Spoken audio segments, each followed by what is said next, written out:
Hi, guys. Sunday morning, final day, 8 o'clock. I think I picked the wrong time, but I'm here anyway.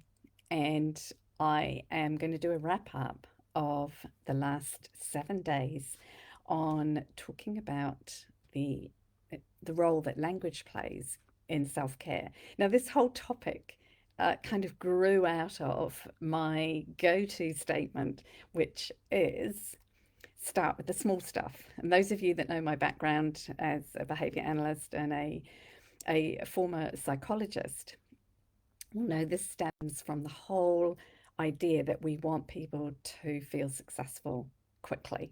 And behavior analysts are masters of noticing the small stuff to reinforce that behavior in their client and build momentum and grow and expand. And I have absolutely loved this challenge to dig deeper for people who are constantly telling me they don't have time for self-care. And I thought, well, okay, that's my role here, is to support them to find ways of growing into self care. We're not going to suddenly launch into it if we've never really considered it or never done much about it. And I always say to people, start where you're at. So if you're at this point where you're finding excuses and time and effort is a massive part of that, me giving you one more thing to do is not going to help. And so I took a step back and I thought, so where is the true beginnings of self care? And that is where I thought that it starts with language. It starts with what we talk about ourselves, what we say about ourselves, the words that are constantly coming out of our mouth in terms of our achievements, our goals, our beliefs about ourselves, our identity, our story. And the reality is, we can shift our language without needing extra time. It's not something else that we need to add in the to-do list. We just need to be aware of what we're saying and maybe shift one or two words and build on that. And that is why I broke this down into some areas, and we could pick one and start there. And then within that little area, pick one thing you're going to work on. So if you chose, for example, identity, you might be picking one part, one sentence that you regularly believe or talk about yourself. That is your starting point, and then you build on that. So, we've moved through some topics over these last 7 days, and I'm going to just do a quick wrap up and offer some suggestions, takeaways, clarify some actions, because that is really at the heart of it, isn't it? I say I don't want to give you more to dos, but it's not actually adding into a list of to dos, it's adding to talking about your language. It's getting you to think about what you can tweak. So you haven't actually got to go out and do something like sit down, go and have a massage or whatever else is linked to self care. You've just got to think about your language. So we talked about identity, but I started off with challenges, addressing that. How do you talk about yourself when you're faced with a challenge? And one of the things that's come out of these 7 days for me, is that choice of word challenge rather than barrier, rather than uh, difficulties. Again, thinking about your language, I'm on the spot here. It suddenly hit me that the word challenge may be not right for you. You may need to rethink how you frame that.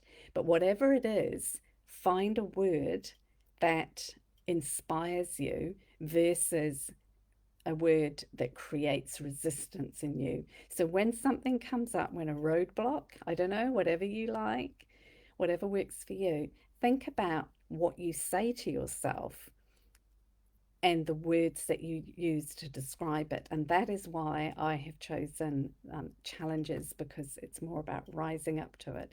It's more about reframing it as something that this is exciting versus this is leading me down the road of disaster.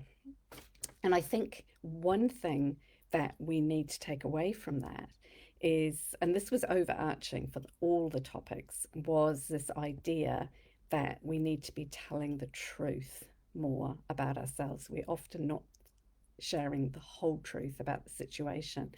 And something that I've shared with clients around this idea of dealing with challenges is they've done it before. We've all dealt with challenges of various magnitudes depending on our perspective and our background and our experience. And it all starts with you and where you are at. And looking at other people and how they're coping with challenges is not always helpful. If it inspires you and motivates you, great. But if it doesn't, you need to rethink about the language that you're using and how you're framing your capacity to manage that change, because you have dealt with challenges in your life before, and we need to be looking at how you did it before, how you've gained information. You're not the same person going into this new challenge, and we need to be talking about that and encouraging ourselves, being our own best cheerleader. Moving on to the identity. Now, identity and the beliefs that we have about ourselves and who we are, go back and watch that one, because that's quite a deep one. And there's lots around identity and how we identify with our job, how we identify with our role as either a partner, a mother, a husband, whatever. We need to be thinking again, big picture stuff, the whole truth. I'm going to encourage people, and I do encourage my clients, to link your identity to your values and your why. And if you've done any work with me, you will know that the values is the foundation stuff. What's important to you? And so, for example, if you're struggling with identity, who are you? You're feeling drawn in lots of different directions. Go back to your values and think about, how does somebody behave who has these values? My values can contribute to my identity. And maybe that's a positive way to frame who you are. Think about what you believe in, what's important to you, and how that influences your identity, rather than the jobs that you do, the roles that you play as in life in general, because that can diffuse our focus on who we really are and what's important to us. Now, the goals one, when we talked about language around goals, I told the Susan Boyle story and me watching her original audition. And I think I am going to start Susan Boiling my goals. Less is more. Strip it down. What do I want? She went up on that stage and she stated it pretty clearly. I want to be a professional singer. I want to be like Elaine Page. Other people didn't necessarily agree with her or like that. She didn't care, and I loved that. And that takes some guts to do that, especially if you are someone who is influenced by other people's thoughts and opinions. Maybe she wasn't. Maybe that's why she found it super easy. And this is why you need to be careful when you try and do what somebody else has done. I got the distinct vibe she literally didn't care. It washed over her, right? She didn't care. And therefore, if we want to start modeling that, not caring in terms of our goals, what other people say, what other people think, because at the end of the day, they're not there when you finish that goal, when you achieve it. They're rarely there, right? We need to be practicing that maybe on ourselves and just saying, I'm going to speak to myself about my goals in a way that empowers me and excites me and drives me. I don't need to go public with that. I don't need to share it with anybody else.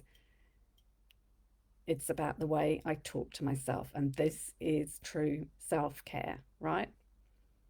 Looking after you. And the amazing thing about achieving your goals is that you inspire, you motivate, you support, you guide indirectly the people around you that you care about. And we're often caught in that thing of, the guilt around self pursuits, looking after yourself and all this stuff. And I keep coming back to that idea that if we don't look after ourselves, if we don't care about ourselves, how can we effectively be there for other people? We can't. And we know that. We absolutely know that. And so many of my clients are exhausted, resentful, over it because of that very thing. Everybody else seems to be more important than themselves. They can't get off the starting block to their life, creating their dreams and their reality because they're so busy supporting everybody else. And it doesn't have to be like that. So that's the goals. Susan Boyle, your goals. Less is more. Say it how it is. Say it how you want it to be. And maybe just say it to yourself. The next one was success and the language of success. And I suggested that over time, success criteria can shift. And that is dependent on where you currently are and where you want to go. And if your success criteria isn't shifting, are you truly growing and expanding? What we tend to do is we tend to have one set criteria for success. It's about money, it's about achievements. And therefore, if we don't reach that, if it's too grand, we just give up. And we lose inspiration, we lose motivation because we've set this incredibly high bar for success based on other people, based on somebody else, based on what we think we should be doing. And this comes back to, again, that idea of we never actually get off the starting line because, well, hey, I'm nowhere near that. Change your success criteria as you advance. Bring it back, bring it back to an achievable success criteria initially based on where you're at. And again, I use the fitness analogy, there's the financial analogy. If you're trying to save money, if you're trying to become financially independent, just saying I'm going to become a billionaire, that's my level of success, that's my definition of success, is going to be disheartening. It cannot be the ultimate goal, but it's not where you're going to start, and you need to be lowering in some ways the bar to get off the starting line. And this is where so many of us attack ourselves and go, well, I should be able to, I should do this, I should find this easy. And all that language erodes our confidence, and our capacity for advancement is reduced. And for many of us, it's just in the too hard basket. So think about that. And maybe this is tied into that idea of the small wins, and maybe reframing success as gradual progression towards an ultimate goal. And even then, it keeps growing, doesn't it? Because we're about expansion and growth. Maybe challenge yourself with how you define success, the language that you use. We also talked about our own story and the story as to why we're not where we want to be, and the language that we use to embellish that story, and how destructive that story can be. Again, going back to our self-esteem, our confidence, and our capacity to achieve what we want to achieve. So I just came up with something that Might resonate with you, it might not. Edit it for younger viewers. Edit your story for younger viewers. Give it a little bit more oomph. Yes, there's the element of reality that maybe you have struggled in the past. But again, it's not the whole truth. You've got to where you are right now. And maybe you want to be editing that story so you could share it with your kids and inspire them as opposed to sharing doom and gloom. So be creative. Think about the language that you use. You can tell the truth, but remember, it's not the whole truth. Often, our stories are one sided, and we've forgotten all those times that we've been successful, that we've overcome challenges, that we've shifted, and that we've grown, and that we're not the same person that we once were. We've got more information, we've got more experience. There was the criticism, dealing with criticism and accepting that maybe there is middle ground. I talked about the extremes of becoming defensive when you receive criticism versus becoming withdrawn and self-critical because of it. And maybe there is middle ground where you can accept it and acknowledge that it's okay to be upset, but you don't have to take on board somebody else's opinion or criticism of you. There is that middle ground. And we talked about allowing words into our head, into our life, that are destructive. It's not only about what we listen to and what we watch, it's the words that we then use that become part of our repertoire, and we then condition ourselves that those words are just normal. It's normal to say that I'm just hopeless, or I never achieve anything, or I always struggle, or things are always going wrong for me, or why can't I this? Why can't I that? Why does this always happen to me? These words just do not shift anything for us. And the more we repeat them, the more we practice them, the more we rehearse them, the more they become part, going back to our identity, the more they become a part of who we are as a person, or how we see ourselves. So it's been a wild ride. It has been revealing for me. Something that cropped up for me that I didn't actually anticipate was that idea that there is so much coming together for me, from my various fields of interest. And it's just reinforcing for me the behavior that I want to be sharing with people, which is start small, think about your language, and think ultimately about that idea that that's where self-care starts. It's the way you talk about yourself. And the beauty of this is you then become your own best cheerleader. Funnily enough, I found some notes from when I was being coached quite a while ago by somebody. And I was thinking, my role as a coach now is very different from how I saw being a coach previously. It's sort of linked into, sport. It's gradually become the norm in daily life. People are looking to get coaching from people, not therapy. And remember, there's a strong difference between therapy and coaching. And defining that difference enables you to decide where you are best suited to go to.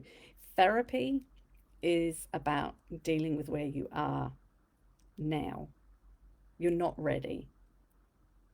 You're not ready to pass through and let go of stuff. You're still working through stuff. And there's a time and a place for that. Coaching is when you've made that decision. Enough is enough. I want to grow into this. I want to find whatever it is you're looking for, which is usually in you anyway. But you've realized that regardless of the overload of information out there, the missing link is having a sounding board, having somebody to collaborate with, having someone who is aligned with your values, your vision for yourself, someone who gets you. And that is why there are so many people out there, because there is somebody for everyone. Not one coach is going to meet everyone's needs. We're going to resonate with different people. And I used this years ago with people and their horses, looking for a trainer, looking for somebody to guide them. And I said, go back to your values. You want to be aligned with the person that you're working with. And so often, our criteria for choosing somebody to work with in whatever field we're in is who's trendy, who's on Instagram, who's on Facebook, and who's got the best price. And I'm encouraging people to think about values, think about alignment with that person. Can I work with that person? Can I connect with that person? And think about the language, think about the commonalities, and think about that connection. So, thank you for joining me. Thank you for the feedback that I've had from the lives that I've shared. If you would like a copy of my self-care guide, do drop me a direct message. And if you would like any information, or if you'd like to have a free call with me in terms of doing some coaching work with me, or just wanting to dive into this topic a little bit more and get some more information, do reach out, do drop me a direct message, and I can send you the link to book a free call with me. Have a fantastic Sunday, and I will catch up with you soon.